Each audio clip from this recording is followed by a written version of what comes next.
Did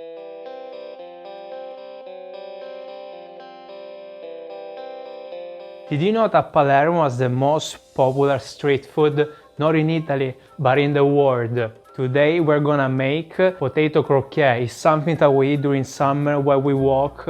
We don't have food trucks, so we stop in these old bikes.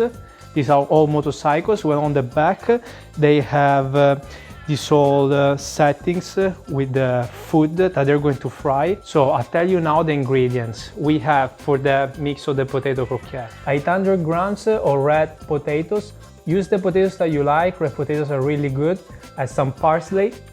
A mix of Pecorino Romano and Parmigiano Reggiano. I did 80% Pecorino, 20% Parmigiano Reggiano. Then I have 2 yolks, 1 broke. It's not my fault, but 1 broke. Salt and pepper. As a first thing, we're going to boil the red potatoes in hot water for about 40 minutes. After that, we wait, I guess, about room temperature. We peel them and we're gonna mash them. So now that we mash them, no hands, no spatula, no spoon, we're gonna mix everything. So cheese. We're gonna break our egg with a fork. Egg yolk, sorry, just the yolk. Now we need a spatula. Let's take the yolk. And the parsley, I actually like the parsley on big pieces. You can also cut it in small chunks, but I like in big pieces. So I'm gonna add it like this, break it with my hands, so I do not oxidate it. So why street food? Why we call it street food? Street food is old food. And whole food, it means that it's made by poor ingredients. Long time ago, our grandparents didn't have enough money to make food. So what they were using, potatoes. Everybody had access to potatoes, so they were making it in a different ways with everything that they had in the fridge. So what you have every day in your fridge, potato, egg and cheese. Here you go, you mix it with your hand. So now we will add a little bit of salt and pepper to taste. Pecorino salt, remember it. Pepper, black pepper. And I forgot to introduce this one. You probably see already here asking, what the hell is that? It's nutmeg. Shave a little bit of nutmeg, it's gonna give a nice freshness. Make everything together. When it's ready, our mix, when it's going to be a little bit dry. If it is too humid, if it's still wet, you can help yourself with more cheese. Pecorino or Parmigiano Reggiano or even provolone is really good. So our mix is ready, it's dry, so let's try to make we call it cazzillo, do you understand? Cazzillo or croquette. Let's take it on your hand like this, put it on your palm, and rotate your hand like this. Close it, put it here, 1.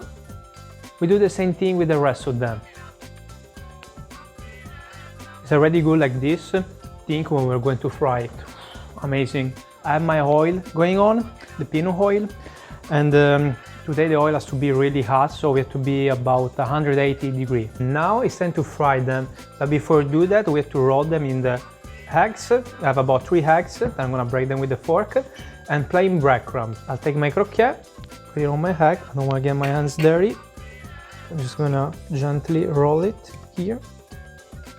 Breadcrumb, jump. Yep.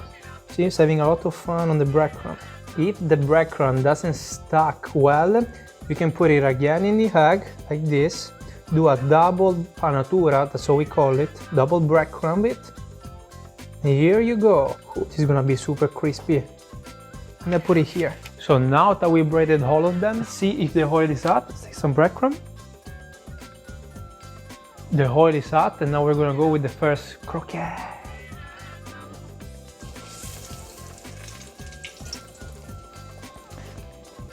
Keep it for about 60 seconds.